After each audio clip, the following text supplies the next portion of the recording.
En este video vamos a hablar acerca de Ray Dalio. ¿Cuál es su estrategia de portafolio para todos los ciclos? ¿Cuál es su opinión sobre el mercado? ¿Y cuáles son sus posiciones actuales? Ray Dalio, o mejor, Raymond Thomas Dalio, nació en 1949 en Nueva York. Desde joven mostró inquietud por las inversiones, comprando sus primeras acciones en una aerolínea con los ingresos de un trabajo como repartidor de periódicos. Posteriormente, como caddy en un club de golf, escuchaba los diálogos de los jugadores sobre temas de bolsa e inversión, lo que le permitió aumentar su curiosidad sobre el mundo de las inversiones y la bolsa de valores. Estudió economía en la Universidad de Long Island y gracias a sus excelentes calificaciones, posteriormente recibió un MBA de la Escuela de Negocios de Harvard. Su primer empleo fue en una firma donde se gestionaban materias primas. Sin embargo, a pesar de ascender hasta cargos directivos, debido a las diferencias con su jefe, fue despedido.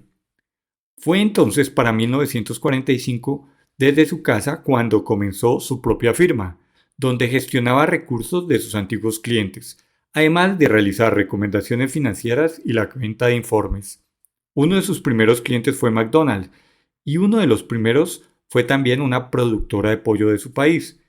Entre las primeras operaciones buscó, por medio de futuros, proteger a sus clientes de las fluctuaciones de los precios de las aves de corral.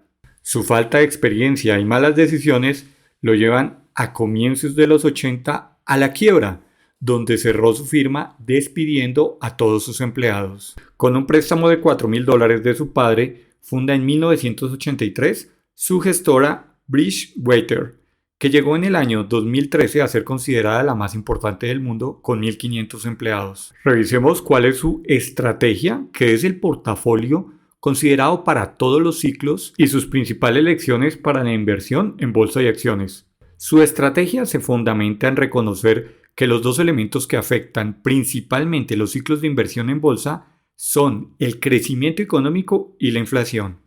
Con estas dos variables es posible conformar 4 escenarios, ya sea con una inflación al alza o a la baja, o también con un crecimiento económico positivo o negativo. Teniendo entonces estos 4 escenarios, se tienen algunas alternativas para invertir dependiendo de dónde nos encontremos. Si estamos en un periodo de alto crecimiento, se deberían seleccionar opciones como las acciones, las materias primas, los bonos de crédito corporativo y el crédito de países emergentes. Por el contrario, si nos encontramos en un periodo con alta inflación y con alto crecimiento económico, se debería dar prioridad a las inversiones en bonos, las materias primas y el crédito de países emergentes. Si el crecimiento económico está bajando, los bonos nominales a largo plazo y los bonos ligados a la inflación son las mejores alternativas de inversión. Cuando la inflación ya está cayendo, pero aún se tiene un periodo de bajo crecimiento, ya serían alternativas los bonos nominales y las acciones de las empresas. Por ejemplo, para el año 2022 vemos como efectivamente cuando se observó un aumento de la inflación con un crecimiento positivo, las materias primas mostraron un comportamiento bastante bueno, con los precios del crudo y otras materias primas al alza. Sin embargo, el precio del oro no mostró el rendimiento esperado. Posiblemente para el 2023 estemos entrando en un periodo de bajo crecimiento con una disminución de la inflación, en donde los bonos y las acciones parecieran que fueran las mejores opciones a considerar. Parte de la estrategia consiste en aumentar exposición a ciertos activos, dependiendo de en cuál de las 4 estaciones o escenarios del ciclo económico nos encontramos.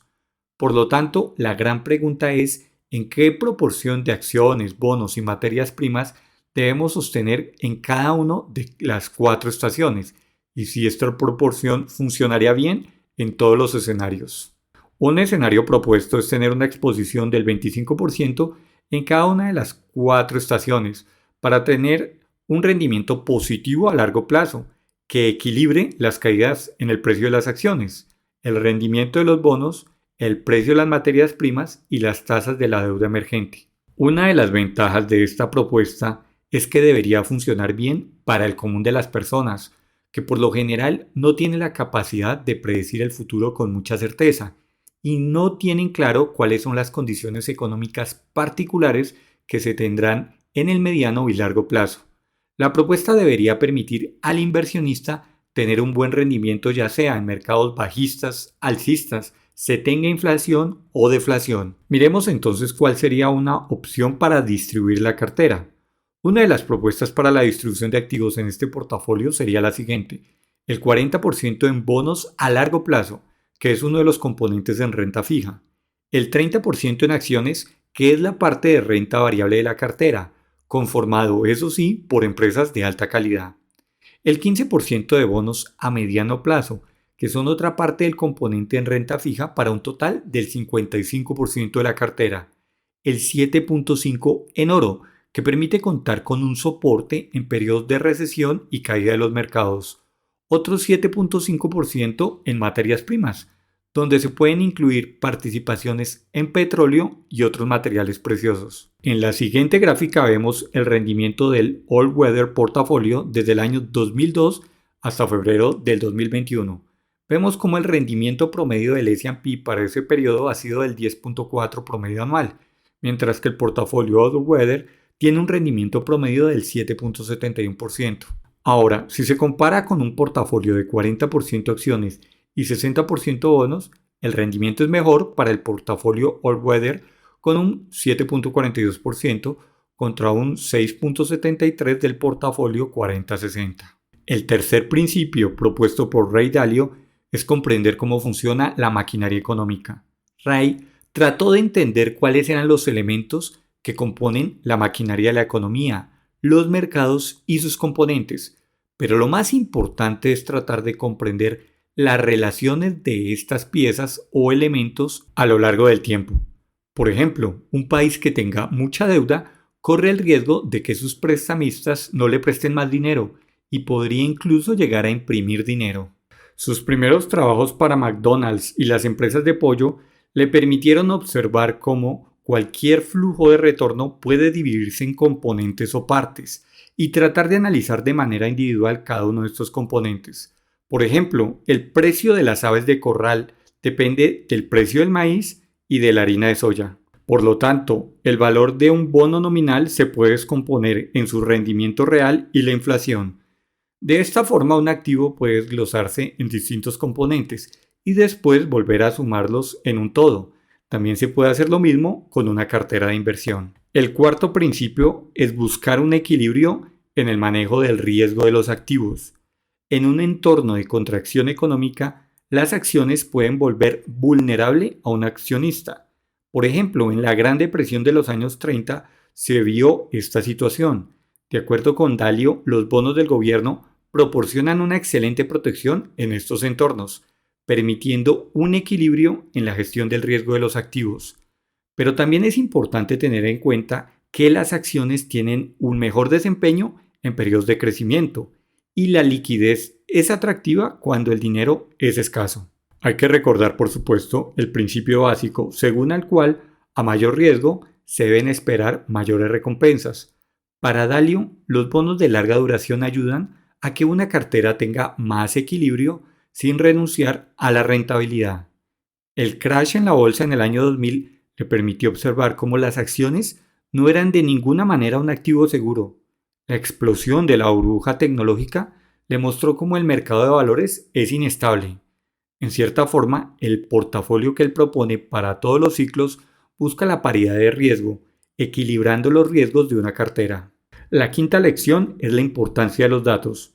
En sus procesos de análisis, los empleados de su gestora Bridgewater empleaban las herramientas tecnológicas disponibles para recopilar gráficos y datos, tratando de establecer relaciones que se sostuvieran en el tiempo y fueran denominados indicadores. Con la ayuda de herramientas como Excel, fue que los analistas observaban cómo al cambiar el peso de los activos también se modificaba el rendimiento de la cartera. Y estos comportamientos se sostenían en diferentes periodos de tiempo. Pero si bien los datos son importantes, se debe incorporar al modelo los entornos económicos que se podría enfrentar a futuro, como por ejemplo el aumento de la inflación o el aumento de las tasas de interés.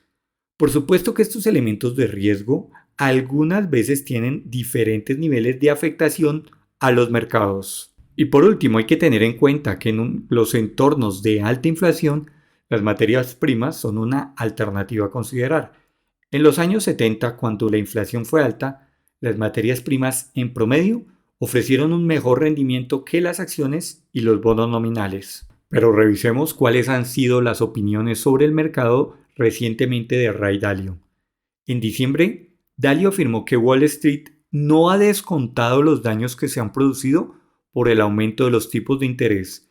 En una entrevista para Yahoo Finance, explicó que espera una fuerte corrección para el 2023. De la misma manera, en sus declaraciones, proyectó cómo la inflación podría estar entre un 4 a 5% durante un buen tiempo, muy por encima del objetivo de la Fed del 2%. Incluso proyecta que tendrán que subir las tasas a un rango cercano al 6%. Estos niveles podrían generar unos efectos muy dañinos para la economía. Según Dalio, si aún las tasas estuvieran entre un 5 a 5.5, se tendrían unos efectos importantes en los diferentes mercados, incluyendo el de las acciones. Llegó a proyectar que unas tasas más altas llevarían a una corrección del 20% en el precio de las acciones, además de afectar los ingresos promedio de las personas en un 10%. Recientemente también se ha informado que ha realizado importantes inversiones en el principal fabricante de submarinos civiles, Triton Submarine. También en sus opiniones recientes sugiere que China será el nuevo líder mundial.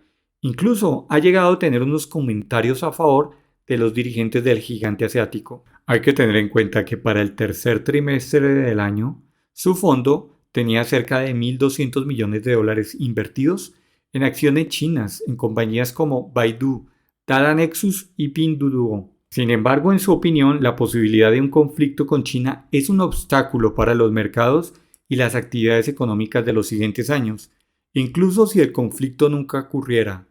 Otro lunar en el gigante asiático son los problemas con la deuda de los bienes raíces, que es uno de los principales desafíos del país, pues el sector representa una cuarta parte de la economía del país y el 70% de la riqueza ahorrada. Miremos ahora cuál es el portafolio actual de inversión de Ray Dalio. Las siguientes son las primeras posiciones del portafolio del fondo Bridgewater. La primera posición es Procter & Gamble, que es una compañía de bienes de consumo con productos en el aseo, el cuidado femenino, afeitado, cuidado de cabello, cuidado del hogar, aseo oral, cuidado de la salud, cuidado personal y de la piel. El múltiplo PER para el 2023 es de 25.7 veces y el esperado para el 2024 de 24.1. Tiene un interesante dividendo del 2.46% para el 2023 y del 2.57 para el 2024. Su ratio EV/EBITDA es de 18.4 veces para el 2023 y de 17.4 para el 2024. La relación precio-valor en libros se encuentra en 7.42. El ROE de esta empresa es del 31.5% y se espera un free cash flow de 13.300 millones de dólares para el 2023 y de 14.900 para el 2024. El PER histórico de esta empresa es de 27.2 veces y actualmente sus ratios están cercanos a este múltiplo. La segunda posición es Johnson & Johnson, que es una empresa que fabrica productos farmacéuticos de cuidado personal, perfumes y dispositivos médicos. El múltiplo PER para el 2023 es de 20.2 veces y de 19.4 para el 2024. Tiene un dividendo del 2.6 para el 2023 y de 2.75 esperado para el año 2024. El ratio EV/EBITDA es de 12.8 para el 2023 y 12.1 para el 2024. La relación precio-valor en libros se encuentra para el 2023 en 5.5 veces.